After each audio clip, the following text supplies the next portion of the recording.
Yes. Hi, everyone. Thank you so much for joining. Today, I have the honor of introducing Al Zapanta, who is the President and CEO of the U.S.-Mexico Chamber of Commerce. Mr. Zapanta, how are you doing? Good. Great to be with you, David. Thank you so much. So I looked at your biography and it's very inspiring, and I am just very thrilled to share your background to our audience. So if you wouldn't mind, could you please tell us a little bit about your story? Well, I'm a fourth generation from California, and I always like to start out by saying the border crossed our family. We didn't cross the border. So that ought to ring for a lot of us that are here along the Texas to California, not only border area, but states. But most specifically, grew up in an area called East Los Angeles and Whittier, California, both, and went to local schools. And from there, went in the military um, and spent my almost 13 months in Vietnam in 1969, uh, and retired from the Army after 36 years of both active duty twice, once during Vietnam War and then the second during Desert Storm. And then also led the first peacekeeping mission to North Africa in 1991, right after Desert Storm.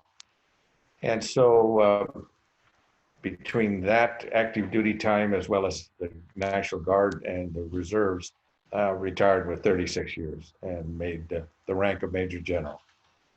Uh, Retired from an oil company called ARCO, and ARCO was mainly in California as far as a lot of the offshore drilling, as well as Alaska and the North Slope, and we're the major player in Mexico when it was in Richfield, because ARCO was made up of three major companies: Richfield on the West Coast, Atlantic Refining, which was the old Rockefeller uh, company that became Exxon, and then Sinclair, which was Mid-America and had all the major pipelines. So I spent time during my time with and retired from Atlantic Richfield as the director of government and legislative affairs. Ended up my last 2 years uh, in Washington, D.C., heading up the what we call the Federal Lobby Office and Governmental Affairs, and then retired. Mhm. And then from there, uh, took over the U.S.-Mexico Chamber of Commerce in 1993. And we built that organization because we were very involved in NAFTA. Mhm. And we went from two offices, one in Washington, D.C., and one in Mexico City, to 10 that are presently here in the U.S. and 8 in Mexico. And the idea was to really promote trade and investment between our two countries and really build what's now known as NAFTA, and has just been changed into a more expanded NAFTA, now called the USMCA, which is United States, Mexico, Canada Agreement. And so we're now spending time on that. Went to the University of Southern California, BA, MA, and completed my studies for a PhD in international political economics, as well as on the military side, graduated from the War College. Mainly, it's focused on what's known as the Inter-American Development and uh, college there at the War College. And so a lot of time getting educated, time in corporate America, and presently now running the chamber uh, as its CEO, also our foundation. And I own my own company in the Northern Virginia, DC area that focuses on training and security operations. So a lot of activities, a lot of time working, and uh, not only in our community, but also on the national sense. At this point, I still am one of the founders and sit as executive on the executive committee of the National Hispanic Leadership Agenda, as well as we just have now formed, in the last 6 years, the Latino Corporate Directors Association, which focuses on trying to help Latinas and Latinos join Fortune 1000 boards. As you know, we really don't have a good representation on these boards. And so I was fortunate enough to be on 14 years on the board of Tyson Foods, which is the largest, not only food protein, but the largest food processing with what we call beef, pork, and chicken. And of course, you all there in Arkansas would appreciate this.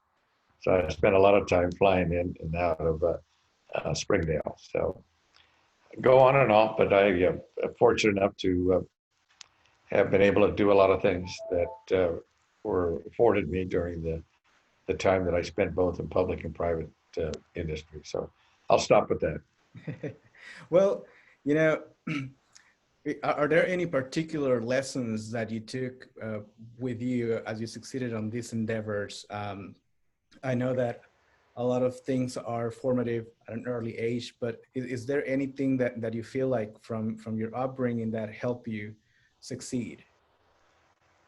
Yes, I'm going to go right to my father and mother, but my father in 1935 was the first Mexican American to go to the University of Southern California on a football and track scholarship. And so I had a great role model. Um, he was a coach after he graduated from the University of Southern Cal. Um, he also played in the Rose Bowl in 1939. So a lot of history, and I'm a USC grad, as with my whole family and my oldest daughter. Um, but it was always, and I go to my other family, my grandmother, who Blasa Holling, is actually Blasa Rodriguez de Holling from Chihuahua, Paran, that married a Californian by the name of Charles Albert Holling, that I'm named after him, that were a German engineering family that came from Germany in the 1800s and came to California as part of the gold rush to be a mining engineer. And then he went ahead and he and his brother went down to Chihuahua to work the mines in the southern part of the state. And of course, met my grandmother. And I always remember her life was one of a lot of work, a lot of pride, because my grandfather died in 1941. So she was with 6 children, worked 2 jobs, and would never take welfare or a penny. Right. And volunteered also at the schools that my mother and her siblings went to there in East LA, because she was also a teacher in Mexico at one time and could both teach English and Spanish. And so I come from a family that it wasn't given to us, we earned it. And it's a message for all our young people right now that I feel that you need to look at where you came from, no matter if you're an immigrant or you're here, but look to a lot of other mentors. The other part of this is not only did I have role models in my family, but along the way, I had mentors. And both in my education process, in my military, and in my time with ARCO. And by the way, they were all gringos, because there were none of us in those levels that could help us. And yet there were people that would take the time to help a young person, in my case, a young man, move along and get developed in such a way that you could take on more responsibilities. And so young people now have a much better way to go because they have scholarships. They have the ability to go to the top Ivy League schools. At the end of the day, when I think about my military experience, I didn't even know that there was very much of an opportunity for me to apply to West Point or the Naval Academy uh, at the time that I was growing up. And so I basically went through the ranks from sergeant to general. And so that's the other side of the lesson, you know, earn it, work it, and then move forward and help the next person coming behind you. And so we need to do more of that. And so, especially now in the time that we're uh, getting a feel for what's going on and the changes and the generational changes. Um, and so I've got some very specific things that I think about. And fortunately, I have two daughters that have one has two grandchildren of ours, and the other has one. And our son, who's the youngest of the three. So I think the message is role models and mentorship, and then work hard. Don't expect anything to be given to you, and go get it yourself. Those are really good advice that not only our young generation can take, but just anyone in general. Yeah, I think at the end of the day, we hear and see a lot of things. We have a thing called social media. We have an iPhone and an iPad, and so that is a whole different world. I see my grandchildren uh, spending a lot of time on these devices, and just like what we're doing right now, uh, it's a form of communication, Zooming or WebEx, whichever these are, but it doesn't supplant or take the role of face-to-face socialization. We all learn better and more deeper when we are there personally, and you can look and feel and communicate and understand all the nuances of how we do communicate, and you only do that in person. So Yeah.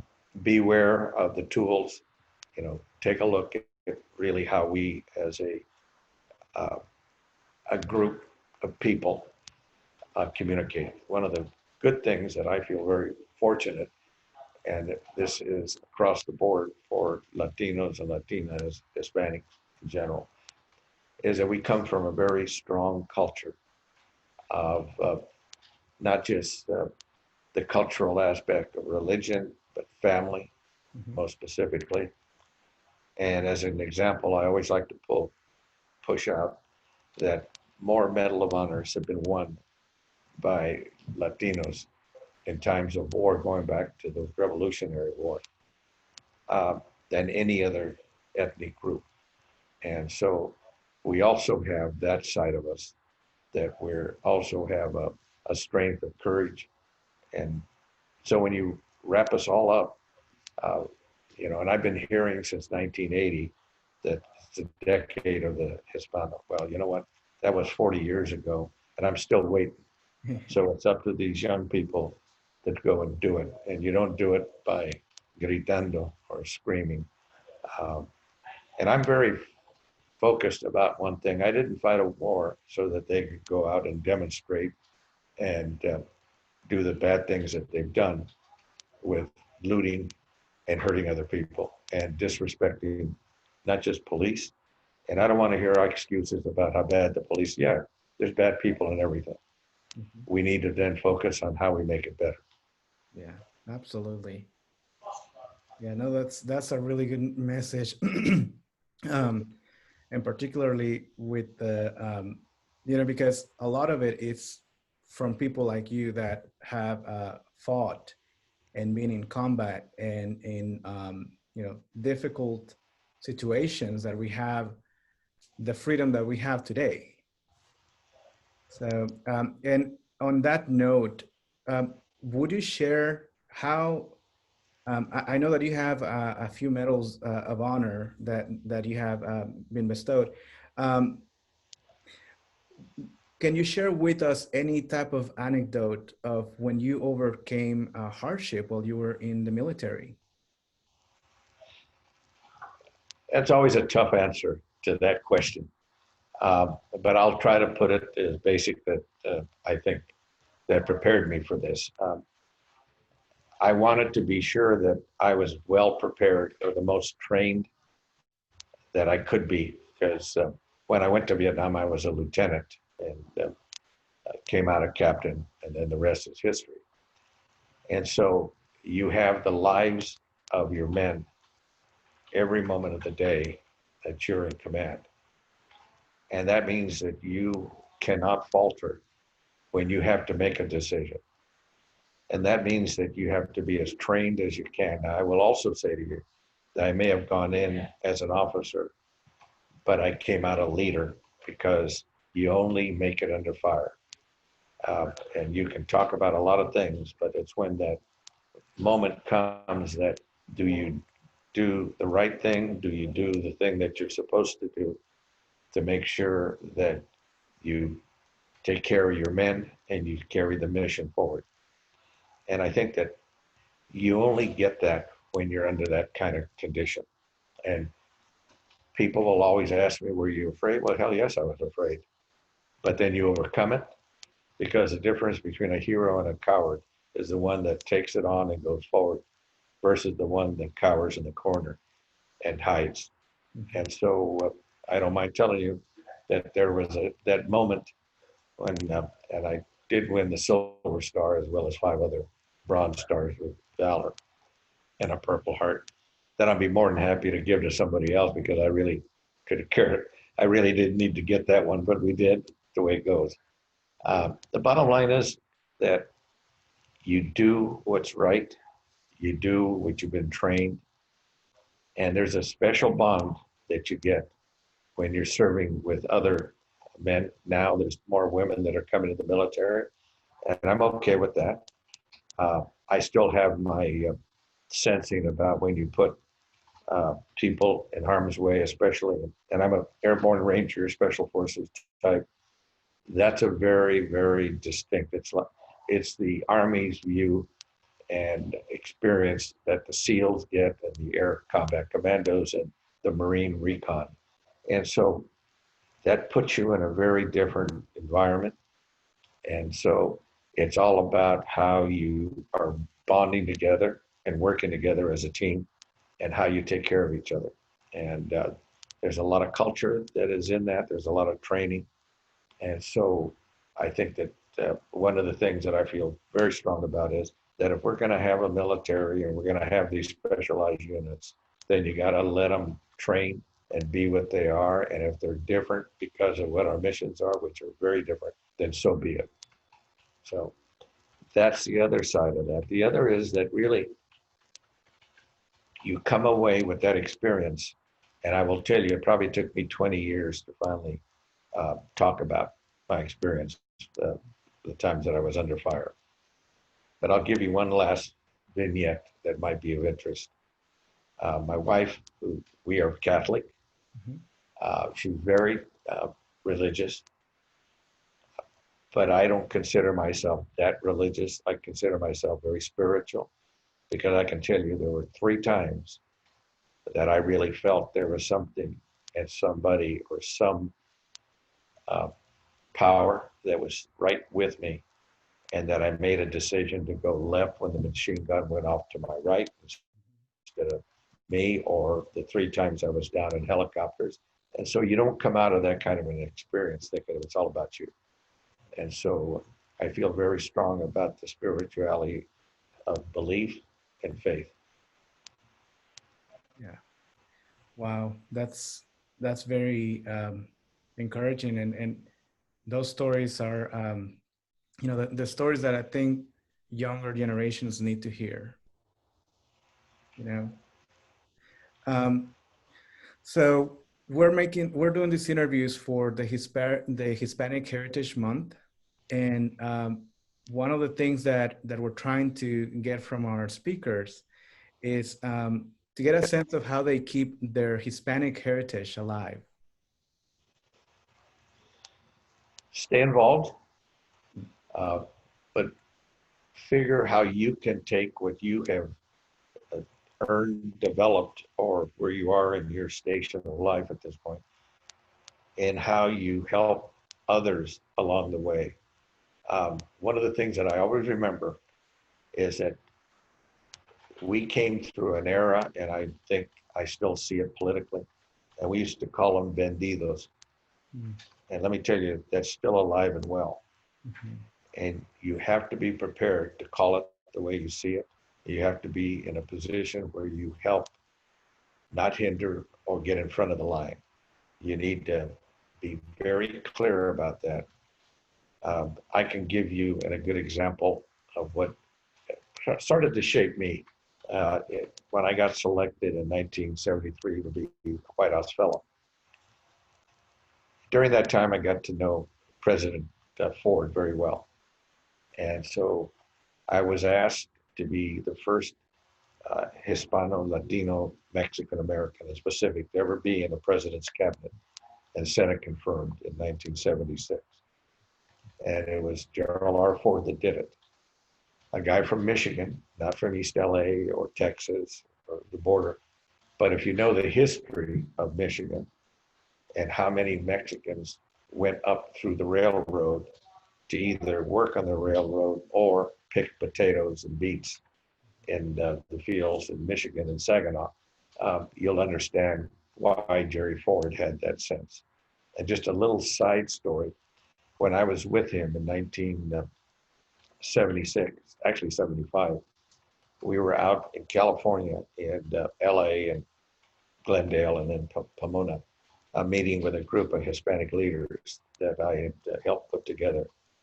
And we're driving on the San Bernardino Freeway in an area called City Terrace where I grew up. And I pointed to the hill that I grew up, where my dad grew up. And I said, Mr. President, there's just he and I in the back seat of the limo. And I said, that's where I grew up. And so we had a long discussion. He asked me about my father. I told him about he was a football player. So of course, then he really got excited because he was a football player also. And he asked me a question, and he said, how come I don't see more Hispanics in government? I said, well, most of us are west of the Mississippi, and we really don't know a lot about the Ivy League, and we really don't know about government, and most of us really are more independent, so we go either work in a company or work in our own way, some in the fields that have just got here as immigrants. And at the other side of it is that we really like to build our own base. And so the rest is history. 6 months later, he decided to make the first appointment of a Hispanic. And but it takes that kind of mentorship that sees something and helps that person go to the next level. And so I've had a lot of those kind of fortunate times. It wasn't given to me. You prepare yourself and you position that, you go forward. Now, did I think I was going to be a White House fellow? No. Did I think I was going to be in a president's cabinet? No. And I can go on and on. At the end of the day, but was I ready when the time came? And I feel comfortable that I can say, yes, I learned a lot. I didn't know it all, but you got to be prepared to be able to be open. Yeah. So that's one of the other vignettes of how things do happen. With Ronald Reagan, I was very close to him and helped him build what's now known as NAFTA, because that was when I was getting my postgraduate work in 1980 at the University of Southern California. And it was focused on U.S.-Mexico relations. And we had a discussion in a meeting with about 5 others, and where he believed in the free market between the U.S. and Mexico. And yet some of the advisors around him, who are all gone now, but I know very well, one is still alive, a good friend of mine, Stu Spencer, who lives still in California, mm-hmm. and grew up in East LA, by the way, and was one of my political mentors that ran President Ford's, President Reagan's, and Bush's campaign. Okay. And it was really interesting to be able to have a discussion with then candidate Reagan, Governor Reagan, uh, that I also believed in the free market, but that it was really one that was not politically ready. Uh, and so if you know the history of how NAFTA became 86, Canada, and then in 1993, 94, Mhm. then Mexico, and then it became NAFTA.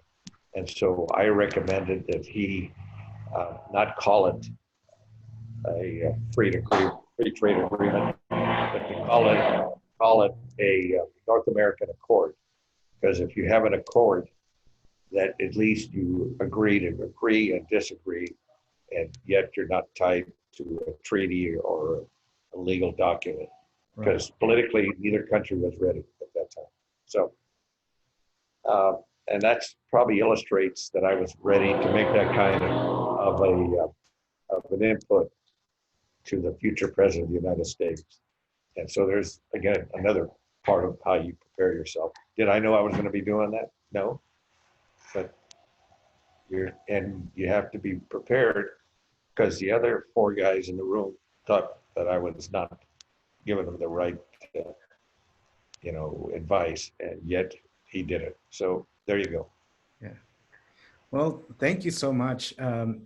All of your stories are just fascinating, and like I said at the beginning, it's an honor to be able to get those uh, from you. So thank you so much for participating and sharing your story. Yeah, let me give you one more that's a little bit more closer to the Absolutely. last couple of years. Uh, when George W. Bush became president, and keep in mind when I was in the White House in the early 70s, two other people were there, and one was Don Rumsfeld, and the other was Dick Cheney, Mhm. who I became obviously close friends with them, because when Bob Dole ran for president, the chairman of his campaign was uh, Don Rumsfeld. And so Don reached out and said, Al, would you come be the national chairman for Hispanic for then Senator Dole for president? I said, of course. And of course, a good guy that I knew from California, Jack Kemp, was the VP. Um, and so as you go forward with all of this, uh, W gets elected, and I was asked to go into the administration. But I was not in a position to really make that transition full time again into government. And so they appointed me the chairman of the Reserve Forces Policy Board. And then, of course, then we went into Iraq and Afghanistan. And as many people will recall, that over 50% of the boots on the ground were reservists and National Guard. And as chairman of the Reserve Forces Policy Board, I oversaw all 5 services and all of the Guard and Reserve. And so I had an opportunity periodically to meet one-on-one with then Secretary of Defense Rumsfeld. Um, he asked me one day, he says, Al, how come, again, it rings back to some of the things that I said about history with some of my time in government. He said, how come I don't see more Mexican generals or Hispanic generals?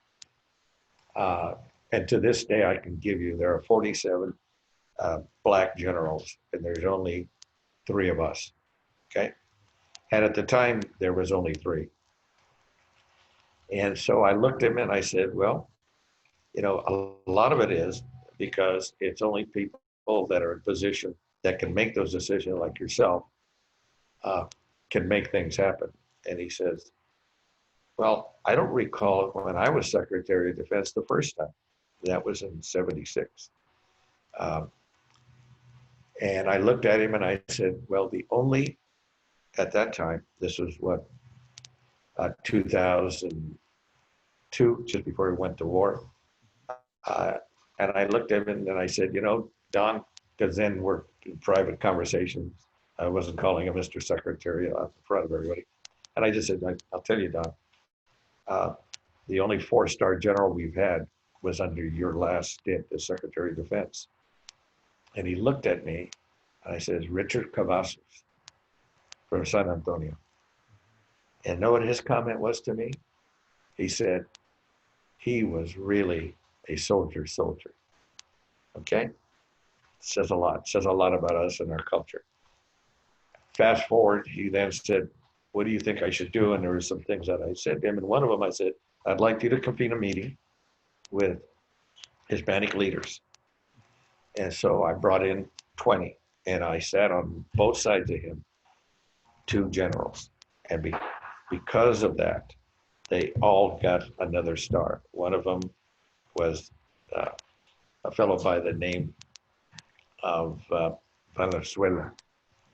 He's in San Antonio still. He was a classmate with me at the War College. And he sat on one side of Roosevelt, and then on the other side was Ricardo Sanchez.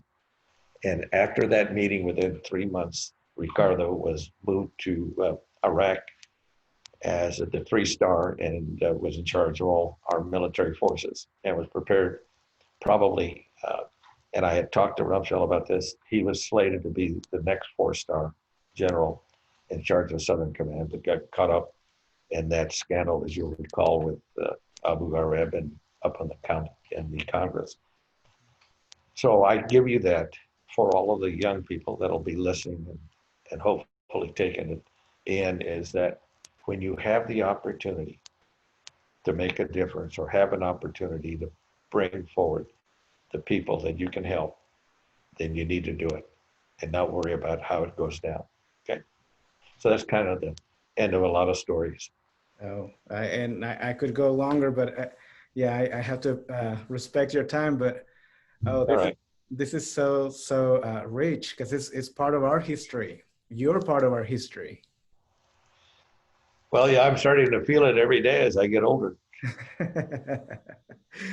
Well, thank you so much. And also on the behalf of the Latino Business Speaker Bureau, Adam, Raymond, and Betty, we're so thankful for your time and sharing your stories with us. Well, thank you, and say hello to my friends. All right. Thank you so much. Bye-bye.